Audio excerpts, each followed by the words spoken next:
یہ تسلسل میں ہے پچھلے پروگرام میں ڈسکس ہونے والے ایک سوال کے جواب کا، جس میں پوچھا گیا تھا کہ حضرت مرزا صاحب علیہ السلام نے کن قرآنی آیات اور کن احادیث کی روح سے اجراء نبوت کا استدلال فرمایا ہے۔ تو ہم نے قرآنی آیات کے حوالے سے بات ہوئی، اگرچہ مختصراً ہوئی تھی، لیکن آج آپ سے ہم یہ پوچھنا چاہتے ہیں کہ حضرت مسیح موعود علیہ السلام، حضرت مرزا صاحب علیہ السلام نے کن احادیث کی روح سے اجراء نبوت کا استدلال فرمایا ہے۔ اس کا مختصر جواب تو حضرت اقدس مسیح موعود علیہ السلام کے الفاظ میں عرض کرتا ہوں۔ حضور فرماتے ہیں کہ ہم اس کے جواب میں خدا تعالیٰ کی قسم کھا کر بیان کرتے ہیں۔ یہ کتاب اعجاز احمدی سے ضمیمہ نزول المسیح روحانی خزائن جلد نمبر 19 صفحہ 140 پہ حضور علیہ السلام کا یہ ارشاد ہے کہ ہم اس کے جواب میں خدا تعالیٰ کی قسم کھا کر بیان کرتے ہیں کہ میرے اس دعویٰ کی حدیث بنیاد نہیں، بلکہ قرآن اور وہ وحی ہے جو میرے پر نازل ہوئی۔ ہاں، تائیدی طور پر ہم وہ حدیثیں بھی پیش کرتے ہیں جو قرآن شریف کے مطابق ہیں اور میری وحی کے معارض نہیں۔ اور پھر آگے فرمایا کہ اگر حدیثوں کا دنیا میں وجود بھی نہ ہوتا تب بھی میرے اس دعوے کو کچھ حرج نہ پہنچتا تھا۔ اس میں یہ بات یاد رکھنی چاہیے، اور مسیح موعود علیہ السلام نے بڑی تفصیل سے بیان فرما دیا، بڑا اصولی بنیادی یہ اقتباس ہے کہ ہم ہر اس حدیث کو مانیں گے جو قرآن کریم کی تائید کرتا ہے، لیکن حضرت مسیح موعود علیہ السلام کے دعوی نبوت، دعوی مسیحیت کی بنیاد جو ہے وہ حدیث نہیں ہے، لیکن بہت سی احادیث ہیں جو قرآن کریم کی آیات کی تصدیق کرتی ہیں، اور حضرت مقدس مسیح موعود علیہ السلام نے ان احادیث کو اپنے دعوی نبوت کی صداقت میں پیش فرمایا ہے۔ اور دعوی نبوت سے متعلق یہ بات میں دوبارہ عرض کرنا چاہتا ہوں، پہلے بھی کئی دفعہ ہمارے پروگراموں میں یہ بات ہو چکی ہے کہ عام طور پر جو لوگ یہ سمجھتے ہیں کہ حضرت مرزا صاحب نے کوئی نئی نبوت کا دعویٰ کیا ہے، کسی قسم کی مستقل نبوت کا دعویٰ کیا ہے، کوئی نئی شریعت لائے ہیں، جبکہ حضرت مسیح موعود علیہ السلام نے بہت سارے مقامات پر اس بات کی وضاحت فرمائی ہے کہ میں جب نبی ہوں تو یہ یاد رکھنا چاہیے کہ میں ایک پہلو سے نبی ہوں اور ایک پہلو سے امتی ہوں۔ میں حضور علیہ السلام کے ہی مبارک الفاظ میں اس وضاحت کو، بہت سارے اقتباسات میں سے ایک اقتباس میں نے چنا ہے۔ حضور یہ فرماتے ہیں کہ بہت سے لوگ دعوے میں نبی کا نام سن کر دھوکہ کھاتے ہیں اور خیال کرتے ہیں کہ گویا میں نے اس نبوت کا دعویٰ کیا ہے جو پہلے زمانوں میں براہ راست نبیوں کو ملی ہے، لیکن وہ اس خیال میں غلطی پر ہیں۔ میرا ایسا دعویٰ نہیں ہے، بلکہ خدا تعالیٰ کی مصلحت اور حکمت نے حضرت صلی اللہ علیہ وسلم کے افاضہ روحانیہ کا کمال ثابت کرنے کے لیے یہ مرتبہ بخشا ہے کہ آپ کے فیض کی برکت سے مجھے نبوت کے مقام تک پہنچایا۔ اب جو پہلے بار بار یہ ذکر آتا ہے قرآن کریم کی وہ آیات جو قرآن کریم پر نظر رکھتے ہیں ان کے ذہن میں آنی چاہیے کہ من یطع اللہ والرسول فاولئک مع الذین انعم اللہ علیہم من النبیین والصدیقین والشہداء والصالحین، سورہ نساء کی آیت 70 ہے۔ اس لیے حضور فرماتے ہیں کہ اس لیے میں صرف نبی نہیں کہلا سکتا، بلکہ ایک پہلو سے نبی اور ایک پہلو سے امتی، اور میری نبوت حضرت صلی اللہ علیہ وسلم کی ذل ہے، نہ کہ اصلی نبوت۔ اسی وجہ سے حدیث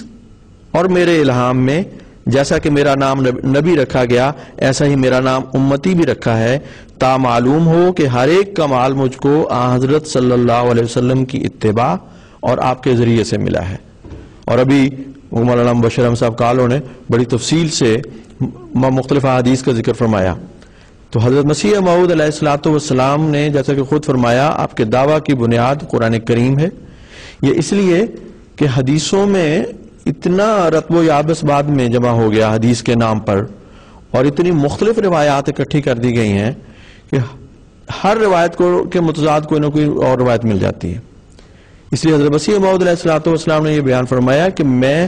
وہ تمام حدیثیں میرے دعویٰ کی تائید کرتی ہیں جو قرآن کریم کی معیت ہے۔ اور اس پہلو سے حضرت مسیح موعود علیہ السلام نے یہ بھی فرمایا کہ حدیث میں رسول کریم صلی اللہ علیہ وسلم نے آنے والے کو نبی اللہ کہا ہے۔ آپ نے اپنی کتاب ضمیمہ حقیقت الوحی میں یہ فرمایا ان اللہ سمانی نبیا بوحیہ وکذالک سمیت من قبل علی لسان رسولنا المصطفیٰ صلی اللہ علیہ وسلم۔ حضرت صلی اللہ علیہ وسلم نے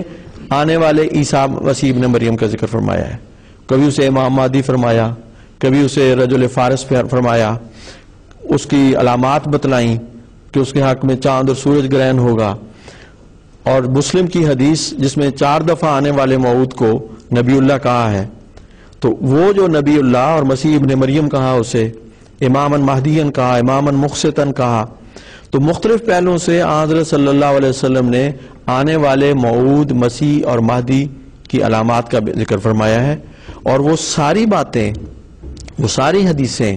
جو قرآن کریم کی اس مضمون کی تصدیق کرتی ہیں, ایک ایسے آنے والے مسیح ابن مریم کی تائید کرتی ہیں جو حضرت صلی اللہ علیہ وسلم کی پیروی کے فیض سے اور اس کے نتیجے میں اس کی برکت سے آپ کے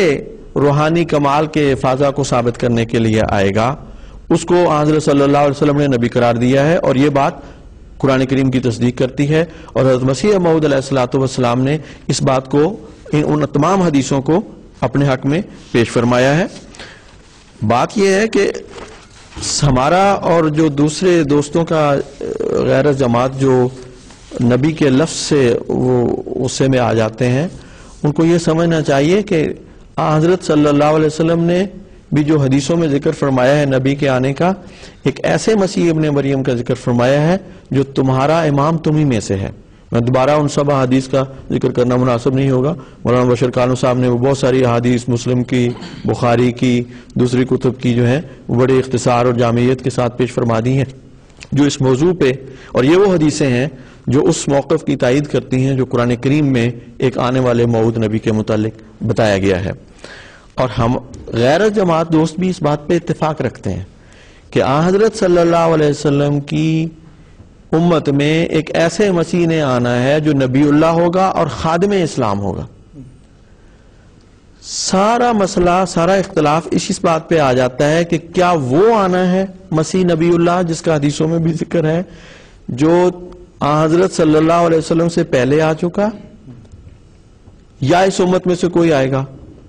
ابھی پہلے حدیثیں وہ بیان کر دی گئی ہیں کہ حضرت صلی اللہ علیہ وسلم نے فرمایا کہ وہ تمہارا امام تمہیں میں سے ہوگا. اس کے حلیے کا فرق بھی بتا دیا گیا کہ وہ پرانا مسیح نہیں ہوگا بلکہ یہ گندمی رنگ کا مسیح ہوگا جو دجال کے زمانے میں اس کے مقابلے کے لیے ظاہر ہوگا, اس کا قلع کما کرنے کے لیے ظاہر ہوگا. اور اگر یہ ثابت ہو جائے کہ پہلا مسیح فوت ہو چکا ہے تو بات واضح ہو جاتی ہے. پھر وہ جتنی پیشگوئیاں حدیث میں مذکور ہیں مسیح ابن مریم سے متعلق, لال مہدی اللہ عیسیٰ ابن مریم کا ذکر ہے, یا امام مہدی کا ذکر ہے, یا نبیاتی نبی اللہ عیسیٰ کے الفاظ میں ذکر ہے, یہ ساری حدیثیں اس آنے والے مسیح اور مسیح موعود کی تصدیق کرتی ہیں. حضرت صلی اللہ علیہ وسلم کی اطاعت کے نتیجے میں, آپ کی کامل پیروی کے نتیجے میں, آپ کی محبت میں فنا ہونے کے نتیجے میں, آپ ہی کی اطاعت کے فیض سے اور برکت سے اس مقام نبوت پر پہنچے گا. تو اس پہلو سے حضرت مسیح علیہ السلام نے بھی ان سب احادیث کو پیش فرمایا ہے. اور اجراء نبوت کی بات نہیں, اجراء نبوت کے لفظ سے یہ لگتا ہے کہ گویا کوئی نبوت جاری کی جا رہی ہے, یہ مضمون نہیں ہے. حضرت مسیح موعود علیہ السلام کے اپنے الفاظ میں نے آپ کے سامنے پیش کیے ہیں. حضور فرماتے ہیں کہ حضرت صلی اللہ علیہ وسلم کے افاضہ روحانیہ کا کمال ثابت کرنے کے لیے یہ مرتبہ بخشا ہے. تو فیضان نبوت کی بات ہے. بات ساری یہاں پہ آ جاتی ہے کہ حضرت صلی اللہ علیہ وسلم کی نبوت کا فیض جاری ہے یا ختم ہو گیا. حضرت مسیح موعود علیہ السلام فرماتے ہیں کہ آپ کی نبوت کا فیض جاری ہے, اور اس کے آپ کی اطاعت کے نتیجے میں اللہ تعالیٰ نبی کا مقام بھی بخشتا ہے. اور نبی اکرم صلی اللہ علیہ وسلم نے اس آنے والے کو بھی نبی اللہ کہا, اور ان سب حدیث کو حضور نے اپنے موقف کی تائید میں پیش فرمایا. جی, بہت بہت